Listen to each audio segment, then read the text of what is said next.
देखिए, आपका question number 8 है केसी सिन्हा का बुक का।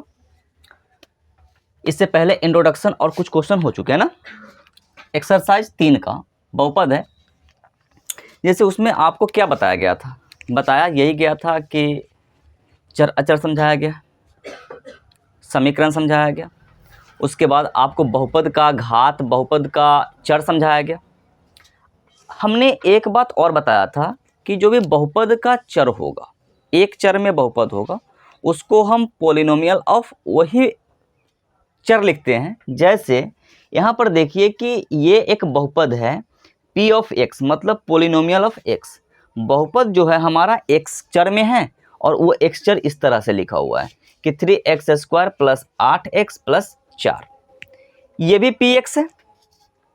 कहने का मतलब है हमसे क्वेश्चन कह रहा है कि निम्नलिखित में बहुपद px का मान a पर ज्ञात करें जब a का कोई संख्यात्मक मान दिया गया है ना, a का संख्यात्मक मान। जैसे अगर हम पॉलिनोमियल ऑफ x में इस x को जिस किसी मान से रिप्लेस करेंगे ना, वो x का मान जहां जहां भी x है वहां वहां वो बैठेगा। क्लियर ना। और साथ में जो काम है वो होगा। जैसे कि यहाँ 3 से गुना है किस में, x² में, यहाँ 8 से गुना है किस में, x में, और प्लस में कितना 4। बस हमको इतना ही करना है। और फिर आप लोग बोल रहे हो कि क्वेश्चन हार्ड है, ऐसा नहीं, ऐसा बात नहीं है। देखिए हम पहले तो इसको हम चेंज कर रहे हैं किससे, p ऑफ a से, p ऑफ a से। तो p ऑफ a क्या हो जाएगा, 3a²। हमने इस x को किससे रिप्लेस किया, a से किया। फिर प्लस में 8 है, ठीक है। यहाँ भी x किससे हट गया, a से, और प्लस में 4 के बगल में x नहीं है ना, नहीं है। लेकिन अब देखिए कि यहाँ पर a का मान कितना है, -2 है। अब इस -2 को हम यहाँ पे रखेंगे, a बराबर -2। जब a बराबर कितना है, -2, तो p ऑफ -2 चाहिए ना हमको। पूछा है कि a पर ज्ञात करे, तो a का मान दिया गया है। बेसिकली a पर तो ये एक तरह का ये बनेगा बहुपद। अब यहां से मान निकलेगा तो 3 गुना -2 का स्क्वायर प्लस 8 गुना -2 प्लस 4, बात खत्म। अब अगर देखें तो p -2 कितना हो रहा है, 3 गुना -2 का स्क्वायर कितना होता है, +4 होता है। -2 का स्क्वायर +4 होता है, ठीक है ना। और प्लस में 8 गुना -2, तो ये -16 हो जाएगा, होगा ना। और प्लस में कितना 4। देखिए कि ये आ गया 12 और 4 16। यहां से आगे कर दे रहे हैं, ठीक है ना। 12 और 4 16 और -16, तो 16 -16 कितना आ गया, 0। तो इसका, इस क्वेश्चन का आंसर हमारा कितना आ रहा है, 0 आ रहा है ना, 0 आ रहा है। कोई दिक्कत किसी को। तो सेम उसी तरह से ये बन जाएगा। सेम क्या है कि यहां पर भी p ऑफ a आएगा, क्या, a² प्लस a -6। अब a का मान कितना लेना है हमको, -3 लेना है। तो p ऑफ -3 बराबर -3 का स्क्वायर प्लस -3 माइनस कितना 6। ये -3 का स्क्वायर 9 होगा ना, और माइनस प्लस -3 और -6, तो ये आ गया हमारा कितना 9 - 9 इक्वल टू कितना 0। इसका भी आंसर 0 आ रहा है और इसका भी आंसर 0 आ रहा है। कोई दिक्कत किसी को, कोई तकलीफ नहीं। अगला क्वेश्चन पे हम आते हैं। यहाँ पे ये क्वेश्चन का आंसर यहाँ है और ये यहाँ है, ठीक है ना। देख लीजिए। देखो बाबू, नेक्स्ट क्वेश्चन है क्वेश्चन नंबर 9। इसमें क्या कह रहा है, सेम चीज है। उसमें आपसे एक का मान देकर के पूछ रहा था। इसमें डायरेक्ट px बराबर दिया गया है, qx बराबर दिया गया है। यहाँ p1 इंटू q1 करना है, यहाँ p1 अपॉन q1 करना है, यहाँ p2 इंटू q2 करना है, ठीक है ना। p2 इंटू है या प्लस है, प्लस है, सॉरी ये प्लस है, ठीक है ना। देखा जाए, अगर इसको हम सॉल्यूशन करते हैं तो क्या मिलता है हमको, P1 का मतलब यहाँ पर हम 1 रखेंगे, यहाँ पे मान क्या रखेंगे 1 रखेंगे तो सारा x किस में बदलेगा, 1 में। तो P1 बराबर हो जाएगा, यहाँ पे हम निकाल लेते हैं डायरेक्ट कि P1 बराबर हो जाएगा हमारा 1 का स्क्वायर माइनस 5 गुना 1 प्लस 4, मतलब हमारा आ गया 1 माइनस 5 प्लस 4। तो 4 और 1 5, मतलब ये 0 आ जाएगा। P1 का वैल्यू कितना आ जाएगा, 0 आ जाएगा। अब अगर हम Q1 निकालें तो Q1 क्या आ जाएगा, 1 का क्यूब प्लस 1, मतलब 1 प्लस 1 कितना, 2 आ गया। ठीक है ना। तो यहाँ अगर हम P1 का वैल्यू 0 गुना अगर हम 2 करें तो मैं वैल्यू कितना मिलने वाला है, 0 ही मिलने वाला है। तो फर्स्ट का आंसर तो 0 है। अब यही दोनों मानना यहाँ रखना है। तो P1 का वैल्यू कितना, 0/2। किसी भी संख्या से 0 में अगर भाग देते हैं तो आंसर कितना आता है, 0 ही आता है। नॉर्मल सी बात है। तो ये हमारा कितना आ जाएगा, 0। ठीक है। अब यहाँ पे P2 और Q2 चाहिए हमको, तो एक बार हम P2 निकाल लेते हैं।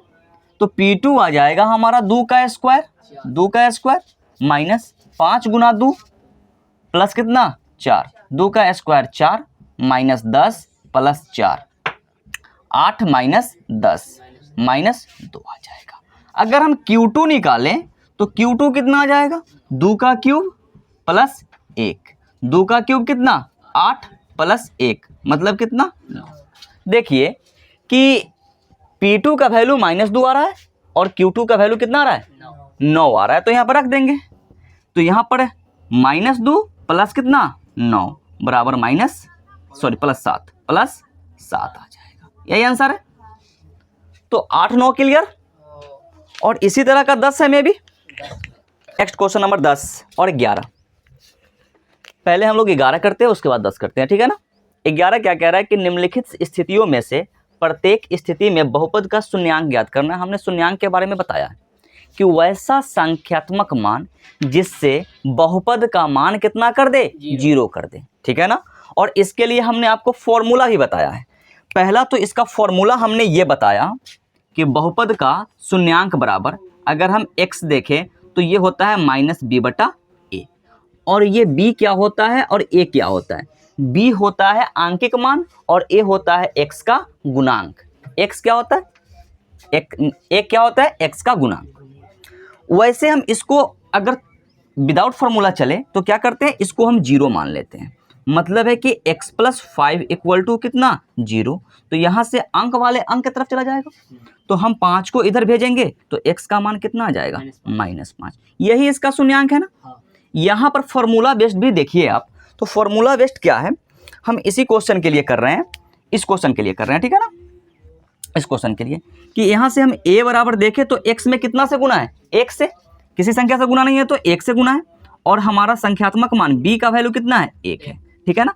अगर यहाँ से हम x बराबर निकालें तो क्या आ जाएगा, -b/a, मतलब -1/1। ठीक है ना, -1/1। तो ये -1 में 1 से भाग देंगे तो भी हमको कितना मिलने वाला है, -1 ही मिलने वाला है। इसका शून्यांक कितना आ गया, -1। इसका शून्यांक कितना आ गया, -5। और ये फॉर्मूला पे बनाए हैं और ये डायरेक्ट बनाए हैं। ठीक है ना। तो दोनों तरीका से आप लोग बना सकते हो। इसको भी फॉर्मूला पर देखिए, चाहे इसको भी डायरेक्ट देख लीजिए। इसको डायरेक्ट देखें तो हमको क्या करना है, x + 1 बराबर क्या करना है, 0 करना है। अब इस 1 को इधर ले जाएंगे तो x बराबर कितना आ जाएगा, -1। इतना हल्का है, मानना पड़ेगा आपको। ठीक है ना। ये हल्का ही है, भारी नहीं है। अब इसी के अकॉर्डिंग नहीं यहाँ चलना है। ठीक है। अगर हमारा इसका शून्यांक इतना आ जाए तो सत्यापित है, या फिर इसके अकॉर्डिंग इसका मान अगर 0 हो जाए तो भी सत्यापित है। दो तरीका से सत्यापित होगा। ठीक है ना। एक सत्यापित करने का क्या तरीका है, एक तरीका है कि इसका शून्यांक निकाले तो x का मान हमको इतना मिल जाना चाहिए। ठीक है। दूसरा तरीका है कि अगर हम x का मान हम ये रखते हैं तो इसको 0 कर देना चाहिए। ठीक है ना। तो मेथड फर्स्ट, ठीक है ना, मेथड फर्स्ट क्या है कि x बराबर ये दिया गया है, मतलब है कि p ऑफ x बराबर क्या होना चाहिए, 0 होना चाहिए। क्लियर है ना, 0 होना चाहिए।